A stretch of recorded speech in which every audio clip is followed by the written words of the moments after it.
আসসালামু আলাইকুম। নিপা ডেইলি কুকিংয়ে স্বাগতম জানাচ্ছি আমার আজকের রেসিপি দেখার জন্য। আজকে আমি আপনাদেরকে কাতলা মাছের রেসিপি তৈরি করে দেখাবো, আর সেটা হচ্ছে কাতলা মাছের তেল ঝাল। আবার অনেকেই এটাকে কাতলা মাছ কষাও বলে থাকে। আশা করি আমার আজকের রেসিপি আপনাদের ভালো লাগবে। ভালো লাগলে লাইক কমেন্ট শেয়ার করে দিবেন এবং চ্যানেলটি সাবস্ক্রাইব করার অনুরোধ রইল।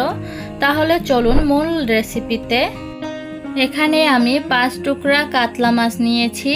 এখন এতে দিয়ে দিচ্ছি হাফ চা চামচ লবণ, হাফ চা চামচ হলুদের গুঁড়া আর হাফ চা চামচ মরিচের গুঁড়া। এখন এই সব কিছুকে ভালোভাবে মিশিয়ে নিব। আপনারা চাইলে রান্নাটা রুই মাছ দিয়েও করতে পারেন।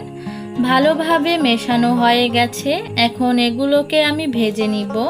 সেজন্য আমি চুলায় একটা প্যান বসিয়ে দিয়েছি।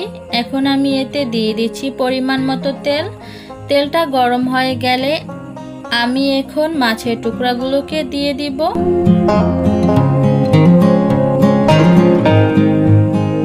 মাছের এক পাশ একটু ভাজা হয়ে গেলে আমি অপর পাশটাও উল্টে দিচ্ছি।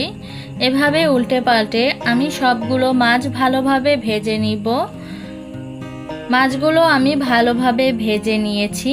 আপনারা চাইলে আর একটু বেশি বা কম করেও ভাজতে পারেন। এখন আমি মাছটা উঠিয়ে নিচ্ছি। মাছটা ভাজার পর যে অবশিষ্ট তেল রয়েছে এই তেলেই আমি বাকি রান্নাটা করব। এখন আমি এতে দিয়ে দিচ্ছি 1 কাপ পরিমাণে পেঁয়াজ কুচি। পেঁয়াজ কুচিটাকে আমি নেড়ে চেড়ে হালকা বাদামি করে ভেজে নিব। পেঁয়াজটা বাদামি হয়ে গেছে।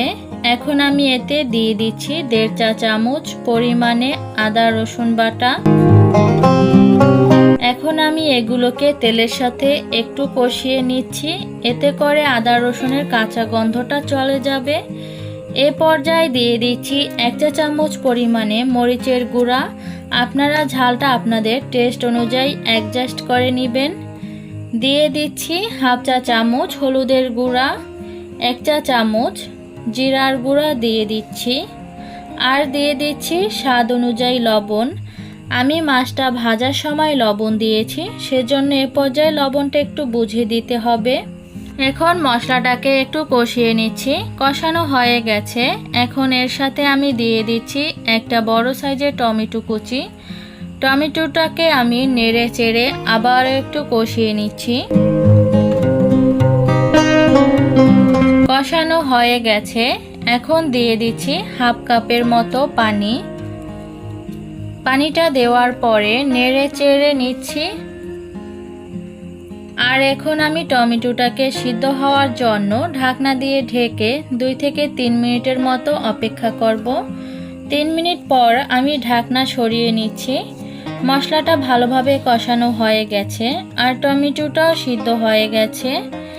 এখন এর সাথে আমি দিয়ে দিচ্ছি 1 চা চামচ পরিমাণে সরিষা বাটা। এখন এটাকে আমি আবার একটু নেড়েচেড়ে মিশিয়ে নিচ্ছি। এ পর্যায়ে আমি এর সাথে পানি অ্যাড করব। দিয়ে দিচ্ছি হাফ কাপ পরিমাণে পানি। এখন এতে আমি ভেজে রাখা মাছের পিসগুলো দিয়ে দিচ্ছি।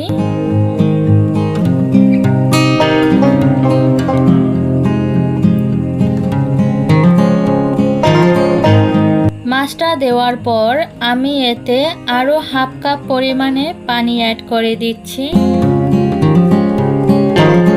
আর দিয়ে দিচ্ছি কিছু কাঁচামরিচ। কাঁচামরিচটা আমি ফ্লেভারের জন্য ব্যবহার করছি। এখন এটাকে আমি হালকা করে একটু নেড়ে দিব। বেশি নাড়াচাড়া করা যাবে না, এতে করে মাছগুলো ভেঙে যাবে। এখন ঢাকনা দিয়ে ঢেকে আমি এটাকে 5 মিনিটের মতো রান্না করব। 5 মিনিট পর ঢাকনা উঠিয়ে নিচ্ছি। এখন আমি এর সাথে দিয়ে দিচ্ছি কিছু ধনিয়া পাতা কুচি। রান্নাটা হয়ে গেছে। আপনারা চাইলে আর একটু ঝোল কমিয়ে নিতে পারেন।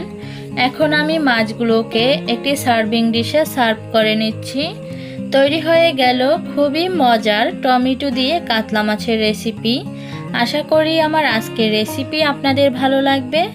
আজ এখানেই বিদায় নিচ্ছি। সবাই অনেক ভালো থাকবেন। আল্লাহ হাফেজ।